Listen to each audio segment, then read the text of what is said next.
Hello everyone and welcome back to Gamers Elf's Loft. Come in, sit back, relax, and listen to me ramble. We can't escape bad DMs. They are everywhere. We can't escape them, and I don't know how hard it is to take a look back in the mirror and say, hey, I need to calm down. Are you kidding? That's unfair. She made those. I need to calm down. Everything's fine. Amanda. I'm an adult. The story today is about a new DM that will most likely be the last time DMing for his friends. Alright, now everybody sit back, relax, listen to me ramble. Today's story is from D&D Horror Stories from Some Papaya 3558, a horror story about a bad DM. Pre-story. So I had a guy who was a brand new DM run Crystal Strahd for my group. I warned him against it as a brand new DM, saying it's a very difficult module to run. Now, I know the module itself isn't hard, but he was willing to run it as an open world exploration style game. For his first time DMing, I recommended something more direct, at least until he gets used to playing and handling all the stuff DMs do. But he insisted on it because he likes vampires. Well, we ended up getting killed because of some bad dice rolls and a couple of poor choices made by some of our party. He got annoyed because he couldn't believe we had made those choices. Fast forward a couple years, where I was DMing a campaign. My campaign reached its conclusion, and he says he's been working on a campaign and he wants to run it. So the group says sure, and we all get together and make our characters. I built a Grave Cleric. I try to play him overall good, but it's a bit of a fanatic when it comes to his religion. We don't have much undead in the game, so I don't have to get to show my devoutness, really. Then a scene happens where a town is going to be attacked by some because of a odd mistake the party made. We had a magic item that a group of good Gith wanted, so we arranged to gather the item and deliver it to them. When we met up with the Gith, we didn't think anything of it and handed it over. It turns out we gave it to the different group of evil Gith. After that happened, he looked at me and asked why we gave it to the evil Gith.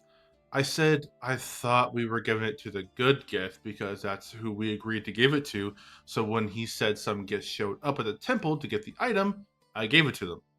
He asked why I didn't ask him what they looked like because if I did, he would have told me it's the wrong group. I didn't say anything to it, and we kept playing.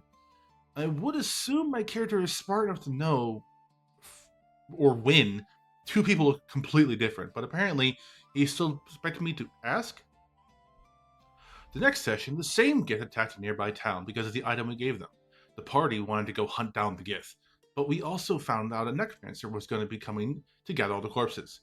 I'm assuming he wanted to set up an adventure after the Gith stuff. Well, my character hears necromancer and immediately says, I don't care about the Gith, I want to go after the necromancer. He got mad because my morality is all over the place. He asked me, you said you were playing a good character, but you won't let a mass murderer go without justice? I explained to him that I was a grave cleric, and my focus is on getting the undead back to rest. He rolled his eyes and said, fine. Well, then we find out that the Gith and Necromancer are being led by a young dragon.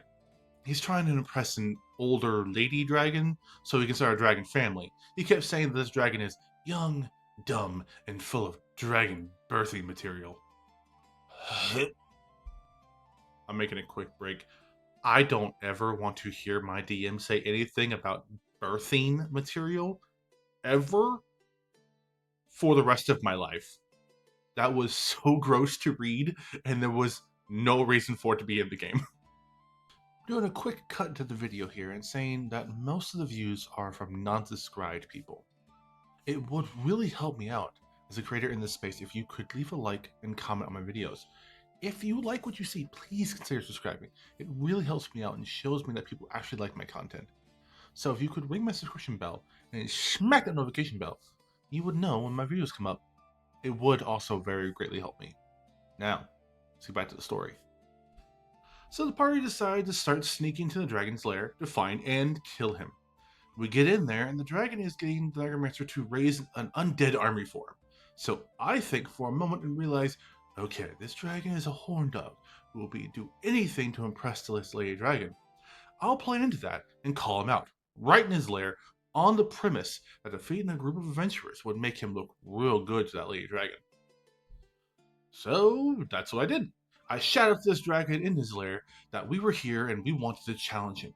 I even said to the dragon that defeating us in direct combat might make his lady friend hot under the scales. The party all looked at me like this was an amazing move. Can we stop talking about dragon birthing processes in courtship? Please? It's starting to get weird. Like, I'm not fetishizing or making fun of your kinks. Just stop, please. He slammed his notebook closed. He closed the DM screen and looked at the table and says, well, that's a TPK. There is no way you can fight hundreds of undead and the necromancer and the dragon all at once. Then he looks at me and says, if you wanted to DM so badly, you'd have to think of my campaign. I would have let you. He gets up and leaves. And I said to him, we all thought it was a good idea. He shouts, well, you're wrong, so congratulations. The next day, he came over to my house and told me that I was a terrible person, that he wished he'd have met my father, who was dead for about 5 years at this point, because he was curious where the came from. Then told me I was a horrible husband.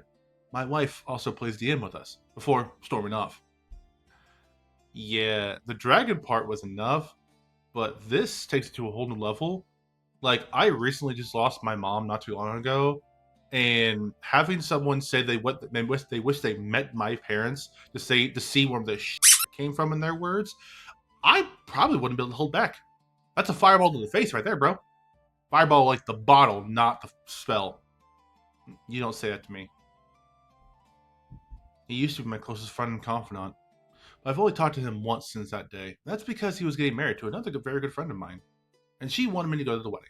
So I went out because of respect of her. End of story. So I don't know what was so wrong with that plan. And if it ended in TPK, it ended in TPK. I mean, it sucks, yeah, especially because you spent this time making the story and everything. But a TPK really can be the end of a campaign.